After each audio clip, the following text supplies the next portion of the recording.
Hey guys, Peter here to tell you about the latest from Kreator, Hate Über Alles, out June 10th on Nuclear Blast. The album has 11 tracks, 46 minutes in length, and this the band's 15th full-length studio album. They are a German thrash metal band. Now this record, as far as the design is concerned, is everything that I wanted it to be and then some. It's fluid, it's dynamic, it has a great sense of continuity, it's engaging, it has this incredible gravity that pulls the listener closer to its nucleus and never really lets you go.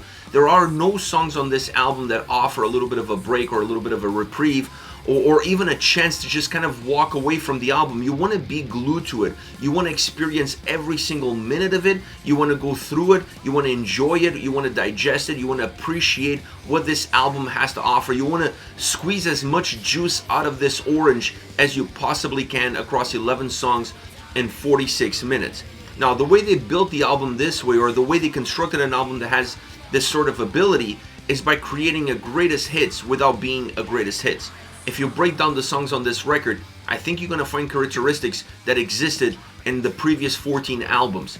And that is a nice way of putting something together. You're bringing the past of the band to the present, allowing the album to feel dynamic, to feel volatile at times, to change the eyesight of the listener from song to song. This creates movement, this creates engagement, but at the same time, under the surface, it feels like Kreator from the start to the finish. It doesn't change the DNA of the band. The DNA of the band is alive and well across all 11 songs.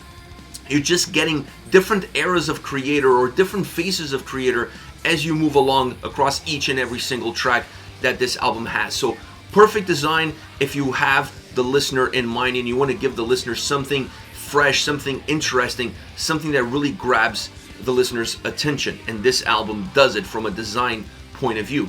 As far as the soundscape is concerned, this album is very guitar heavy, very guitar driven. That's not to say that bass and drums don't play a role. Obviously they do.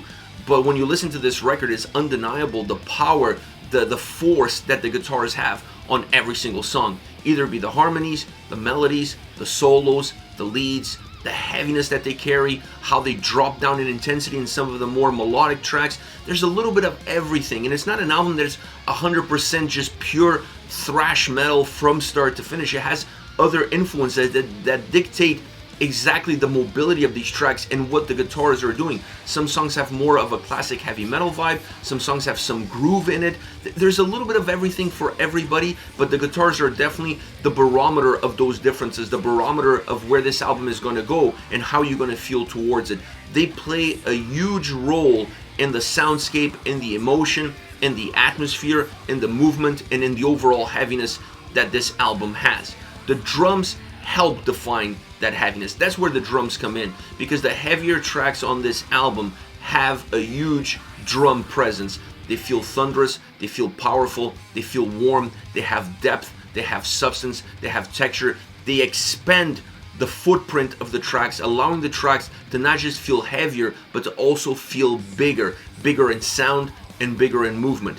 The songs that have a little bit more of a melodic drive, that change the not the DNA, but change the momentum of the album, those songs you also see the drums playing a much more condensed role. They feel a little bit more subdued, they feel a little bit calmer, they're not necessarily packing as much of a punch as they do on the heavier tracks. This creates ebbs and flows, this creates ripples, this helps create movement, and that's to the movement that the guitars are already introducing to the overall flow that the album offers. So great combination of two elements working really well with one another in order for the album to stay consistent but still have movement, to still be fluid, to still be volatile almost at every single turn.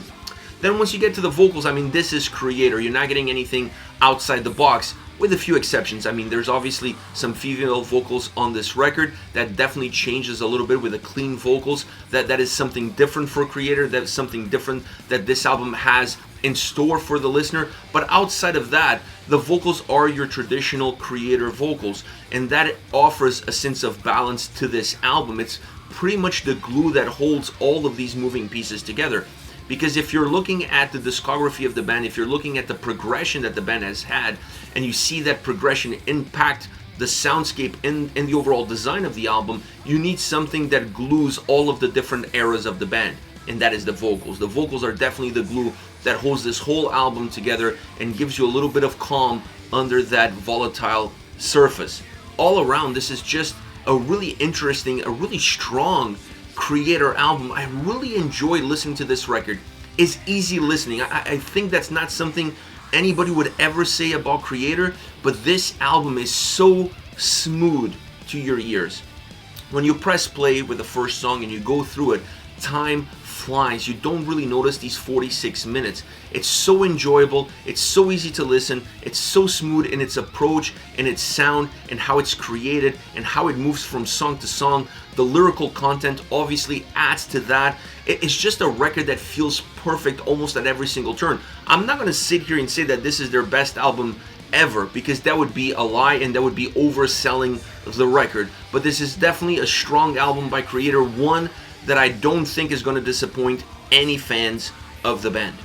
As far as favorite songs are concerned, I would start off with Killer of Jesus, and this song absolutely rips. This is the third track on the album, comes right after Hate Über Alles. You could not start the album with two stronger songs. These are two of the most powerful, heavy, driven tracks that this album offers, and this one just really pushes itself forward. Great guitars, great drums, the drums packing the sound behind the guitars.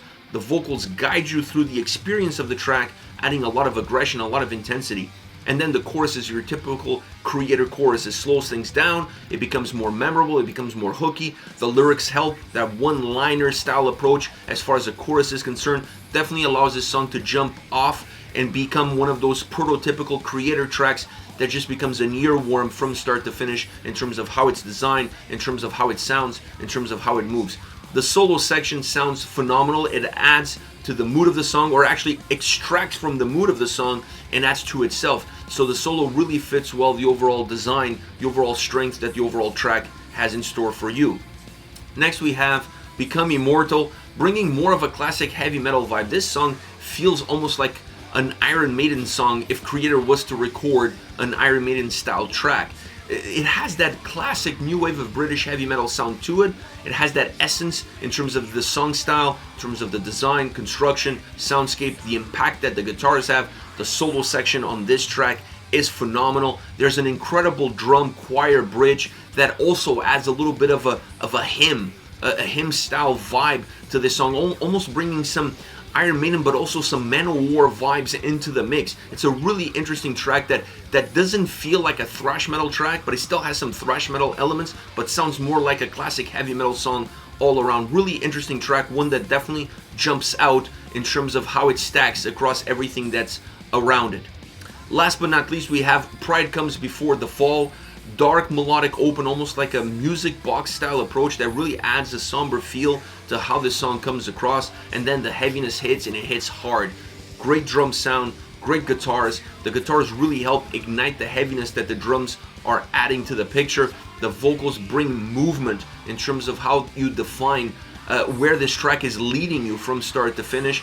It's a powerful track, it's an intense track, it's a track that has great aggression, but it also has great melody. It never loses its melodic sense in order to add heaviness to it. It finds a way of allowing those two elements to coexist nearly perfect from start to finish. It stands out because of that, because you feel like it's a track that's a lot more layered, that has a lot more definition, it has a lot more to offer. It's not just straightforward, a heavy track. It is a heavy track, and at moments it does feel straightforward, but the moment you start to break it down a little bit, you start to realize that this is a very complex track that has a lot of layers to it, and those layers is really what gives the full essence, mood, and atmosphere that the track offers. This is it. Kreator, Hate Über Alles, out June 10th on Nuclear Blast. Let me know your thoughts on the band, on the singles. Use the comment section below. I'll be reading those and getting back to you. Take care, guys.